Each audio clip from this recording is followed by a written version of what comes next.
ጋይስ በዛሬ ቪዲዮ ደግሞ የማሳያችሁ እዚህ ጋር እንደምታዩት የስም ዝርዝር አለ። ስም ዝርዝር አቀማመጡ እንዲህ ባይሆን የተመረጠ ነውና አሁን እንበልና ይሄኛው በዚህ መልኩ ማስተካከል ተፈለገና እንዲህ ያላችሁ ሁሉም በዚህ መልኩ እየሄዳችሁ ባክ ከምትሉ አንድ ሲስተም ወይ ደግሞ አንድ ፋንክሽን ብቻ በመጠቀም እንዴት አድርጋችሁ በአንዴ በማላችሁ ያለው ስፔስ ክሊን ማድረግ እንደምትችሉ አሳያችኋለሁ ስቴፕ ባይ ስቴፕ። እስከ መጨረሻ ተከታተሉ። ወደ ቪዲዮ ከመግባቴ በፊት ግን ለዚህ ቻናል አዲስ ሆናችሁ ቻናሉን ሰብስክራይብ በማድረግ ሰፖርት አድርጉኝ። አስተያየት ካላችሁ ጻፉልኝ። ቪዲዮ ደግሞ ቫይራል እንዲወጣና የተለያየ ሰዎች ጋር እንዲደርስ ላይክ እና ሼር በማድረግ ሰፖርት አድርጉኝ። ኦኬ ዳይሬክትሊ ወደ ቪዲዮአችን እንግባና እዚህ ጋር የስም ዝርዝሮች አሉ።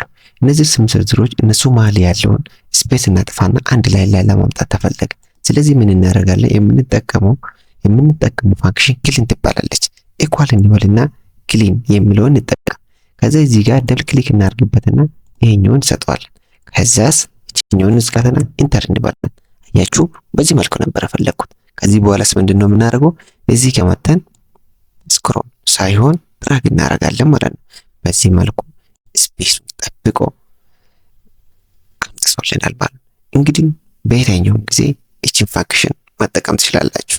በማላችሁ ያለው ስፔስ ማጥፋት በምትፈልጉበት ሰዓት እንዲና ፎርማት እንዲይዝላችሁ የምትፈልጉበት ሰዓት ዳታውን ክሊን ማድረግ የምትፈልጉበት ሰዓት እቺኛው ፋንክሽን መጠቀማችሁ እንዳትረሱ። እንግዲህ በዛሬ ቪዲዮ ይሄን የመሰለ ቲፕ እና ትሪክ አሳየዋችሁ። ቪዲዮ አስተማሪ ነው ብላችሁ ካገኛችሁት ላይክ እና ሼር በማድረግ አይረሳ።